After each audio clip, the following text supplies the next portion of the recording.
পলিটিশিয়ানের মানে হ্যাঁ পলিটিক্সের শেষ কথা বলে কিছু নেই, কিন্তু পলিটিশিয়ানের মানে এই না যে জীবনের শুরুতে যা বলছেন জীবনের শেষে গিয়ে আরেক কথা বলবেন। তো বলেন তো আপনার আপনার শোয়ের নিচেও যখন কমেন্ট পড়ে তখন কিন্তু এই কমেন্ট পড়ে যে আওয়ামী লীগের সময়কালে আপনি তো সুবিধাভোগী ছিলেন, এখন এসে আপনি হ্যাঁ আওয়ামী হ্যাঁ লীগের হ্যাঁ সমালোচনা আমি করছেন। আওয়ামী লীগের যোদ্ধারা কেন দোলনার মতো একবার এখানে একবার ওখানে এই জায়গায় যাবে? মানে আপনাদের সর্বোচ্চ নেতা শেখ হাসিনা, তাকে আমরা বলতে শুনেছি একদম ক্ষমতা পতনের আগে, মানে সরকার পতনের আগে বহুবার শুনেছি যে এই আমেরিকা বা ডিপ স্টেট যুক্তরাষ্ট্র তারা চাইছে সেন্ট মার্টিন দ্বীপ, তারা চাইছে ঘাঁটি স্ট্যাবলিশ করতে, যদি সেটা দিতে দেওয়া হয় তাহলে ক্ষমতায় থাকতে কোনো সমস্যা হবে না।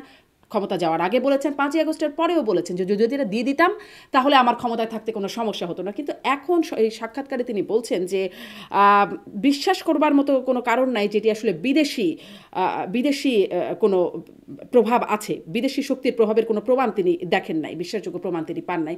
এখন তিনি, এটা কি দোলনার মতো কোনো নড়চড় মনে হচ্ছে, অবস্থানের পরিবর্তন মনে হচ্ছে, ইউটার্ন নাকি আসলে? না, প্রথম কথা হচ্ছে 5ই আগস্টের ঘটনার পিছনে যে দুটি দেশের সবচেয়ে বড় ভূমিকা, সে দুটি দেশের একটিও আমেরিকা না। হ্যাঁ, কারণ 15 মাসের প্রতিটা ন্যারেটিভ তো মিথ্যা প্রমাণিত হয়েছে, কোনটাই তো আমরা দাঁড়া করাতে পারিনি। 15 মাসে যতগুলো ন্যারেটিভ সাইবার ওয়ার্ল্ডে এসেছে, আমাদের তো এখন আসলে অন গ্রাউন্ড ওইভাবে অবস্থান নাই এখনো। হ্যাঁ, 15 মাসে যতগুলো ন্যারেটিভ এসেছে জি। প্রত্যেকটাই ভুল তাহলে প্রমাণিত রাশিদ হয়েছে। রহমান, এগুলো কি ন্যারেটিভ নাকি ফ্যাক্ট? না, ন্যারেটিভ, এগুলো ফ্যাক্ট না। ফ্যাক্ট হলো তো, ফ্যাক্টকে তো আপনি মানে ইউ ওইটা ক্যানট তাহলে রিয়েলি ফ্যাক্ট না যে সেন্ট মার্টিন ইউ ক্যানট। দিলে বা সেন্ট মার্টিন দিলে বা ঘাটি কাটতে দিলে তিনি ক্ষমতায় থাকতে পারতেন, ওটাও একটা ন্যারেটিভ ছিল, এখনো একটা আচ্ছা ন্যারেটিভ। ভাই, সেন্ট মার্টিনে আপনি ঘাটিটা কেমনে বানাবেন? সেটা আমি জানি না, সেটা সেন্ট মার্টিনে, আপনাদের আচ্ছা ব্যাপার। আমি বলি, সেন্ট মার্টিনের সাইজ কি, আর ওখানে সমুদ্রের নাব্যতা কি, ওখানে কি ট্রাফিক জোন, এগুলো এটা কিভাবে আপনি কি ঘাটিটা বানাবেন বলতো?